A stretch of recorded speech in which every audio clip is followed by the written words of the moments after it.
Welcome to the Soulful CXO, where we discuss leadership principles, core values, health, wellness, and resiliency. I'm Dr. Rebecca Wynn, the founder and the host of the show. Do you have a topic or guest you would like to be featured on the show? Would you like to be a sponsor? Please reach out to me on LinkedIn or email me at rebecca@soulfulcxo.com. Please go to our partner, Cybersecurity Tribe, for weekly show recaps and other resources. Listen and subscribe on your favorite podcast app. Now sit back and enjoy the show.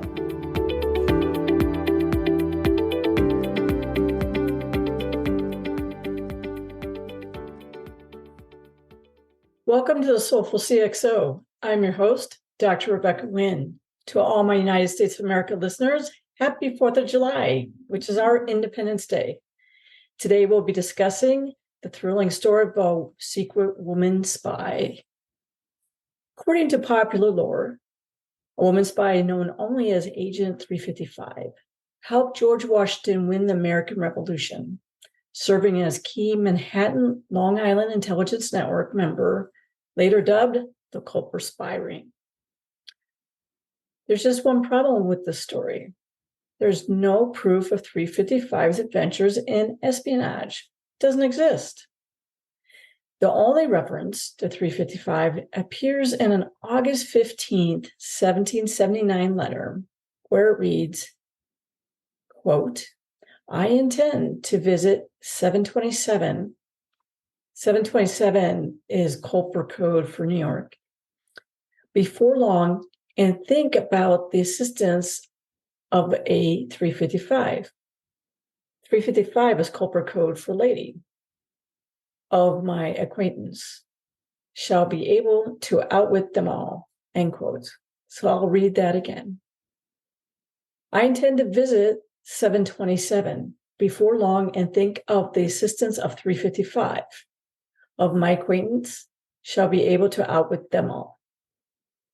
This sole mention of her in the historical record states that she was a lady, not necessarily a spy, who could help the Patriots, quote unquote, outwit them all.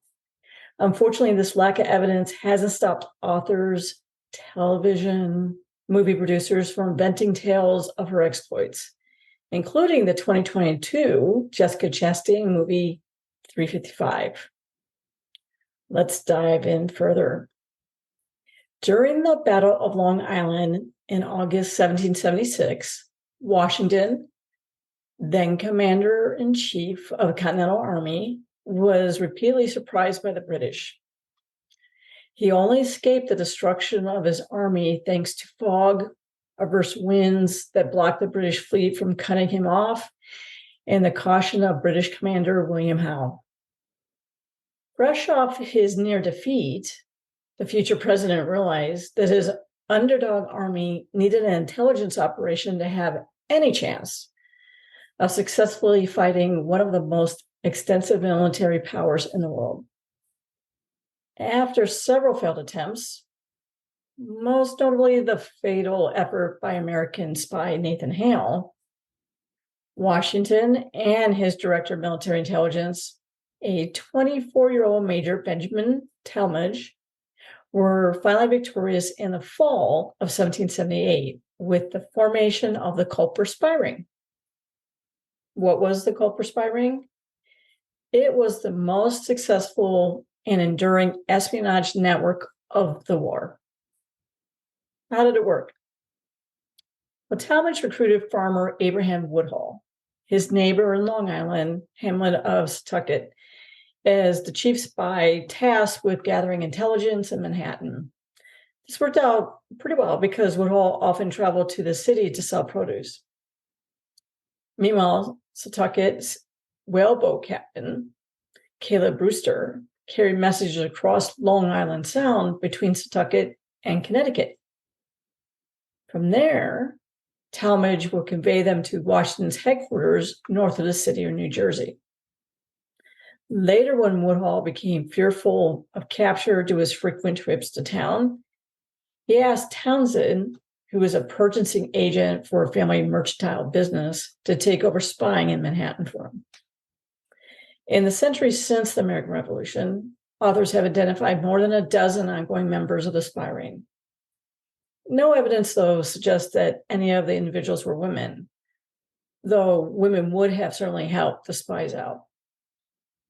But that didn't seem to stop historian Morton Pennybacker, who back in about the 1930s was the first person to identify the Culper spies and how they operated. In his books, he stated that one woman was a member. Some subsequent writers have followed his lead, repeated the story, and turned his unnamed female spy into Agent 355. It didn't seem to matter, though, that there was lack of evidence that she even existed. They used the term agent to describe intelligence gatherers, which wasn't even used during the era. Spy was the preferred name during the American Revolution. Getting back to that letter, there was only one of the 193 surviving letters that the ring members wrote that referenced any woman. Remember, that was that single coded letter from the chief spy Woodhull to Washington. As we said, it was dated back in August 15, 1779. And it had that one sentence: I intend to visit 727 before long and think by the assistance of 355 of my acquaintance shall be able to outwit them all. That one vague reference to a woman, by the way, if you're curious, 371 is the code for a man, has spawned a whole subgenre of spy ring stories. So it started with Pennybacker, who proposed the existence of the female Culper spy, remember code name 355, who was Townsend's mistress. He suggested she'd been arrested, imprisoned on the infamous British prison ship Jersey, and given birth to Townsend's illegitimate son on board before dying. Other writers picked up the story and further embellished it. Chief among them is Fox News host Brian Kilmeade. In George Washington's Secret Six, The Spy Ring That Saved American Revolution, the 2013 bestseller he wrote with Don Yeager, he names 355 as one of 6 spy ring members. He doesn't explain his, exclusion of widely accepted members like Brewster. Without documentation, Secret Six is not footnoted, but does include a list of selected sources. Kilmeade places 355 in the social circles of British spy master and legendary party thrower John Andre. Quote unquote, one agent remained unidentified, the book states. Quote unquote, through her name cannot be verified, and many details about her life are unclear. Her presence and courage undoubtedly made a difference, end quote. In Kilmeade's telling, 355 was, quote, a young woman living a fashionable life in New York, end of quote, who was somehow connected to Townsend. Another quote, through pro-American sentiment, she almost certainly would have been attached to a prominent Loyalist family, end quote, he argues. He also states, it is therefore possible that 355 was part of the glittering, gangling cluster of coquettes who flocked around Andre as he moved around the city, end quote. Kilmeade said 355 even helped uncover Benedict Arnold's treasonous plot to switch sides and turn over West Point to the British. It's really unclear whether either of these writers attached their female spy to Townsend when the letter only mentions a lady in connection with Woodhull. In both writers' account, 355 is imprisoned in Jersey. While Pennybacker has her dying there, Kilmeade gives her a chance to survive the ordeal. Alexandra Rose, author of Washington Spies, the basis for the highly fictionalized AMC series Turn, which I watched, I thought was pretty good, is among several historians who believe that 355 referenced in the letter was Anna Strong, a neighbor of Woodhull and the wife of Saleah Strong, the Patriot leader in Setauket. While she clearly would have been a supporter of and occasional participant in the espionage ring, Rose and like-minded historians do not turn Strong, the subject of another famous culprit myth, in which she signals Woodhull where to meet with Brewster's by arranging a petticoat and handkerchiefs on the clothesline into a spy. So it was a way for her to be able to go ahead and tell them what was going on. Many current historians lend little weight to the Agent 355 stories. Former CIA case officer Kenneth Dangler, in his 2017 book, Spies, Patriots, and Traitors, American Intelligence and Revolutionary War, called it, quote unquote, a romantic myth, unquote, discredited in the about 1990s. Beverly Tyler, historian at the Three Village Historical Society in Setauket, has studied the spy ring for decades. He emphasizes that the letters contain only one reference to a lady, quote, that is it. Everything else is made up. The whole business of Agent 355 and Robert Townsend, end quote. Tyler is fully convinced that Strong was 355. Quote, she had relatives who were loyalists in New York City.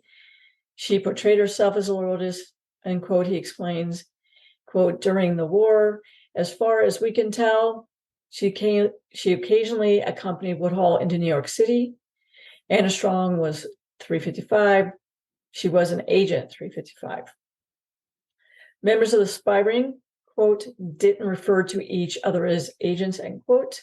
The historian adds, and the spies who did have code names were all numbered in the 700s. Quote, making up word agent and trying it to be number 355 has no validity whatsoever, end quote.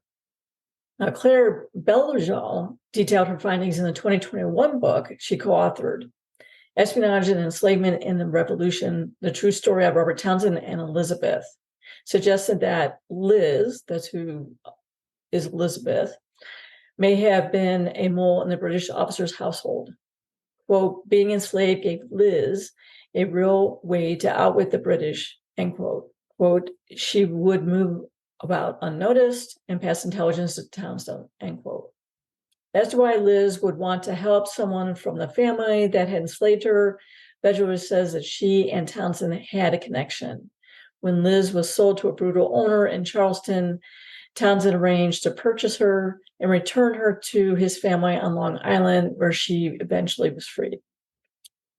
Reflecting on why the legend of 355 resonates today, Bellegal says, quote, women took part in the struggle for freedom.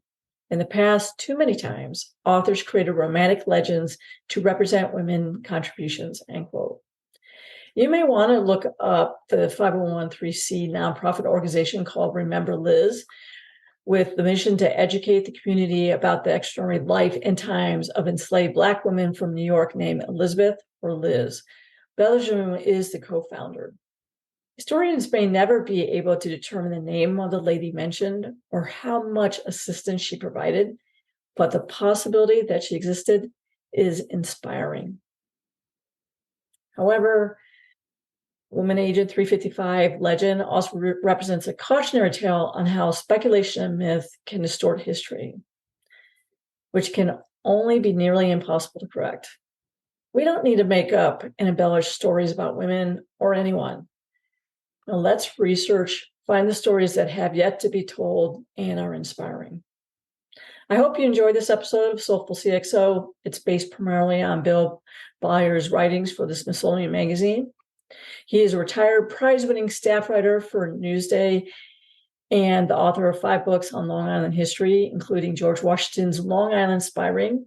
His work has been published in numerous other magazines, the New York Times, Chicago Sun-Times, Toronto Star, and other newspapers. You can follow him on Facebook and Twitter. Please like and subscribe to Soulful CXO and let me know your thoughts. See you next week.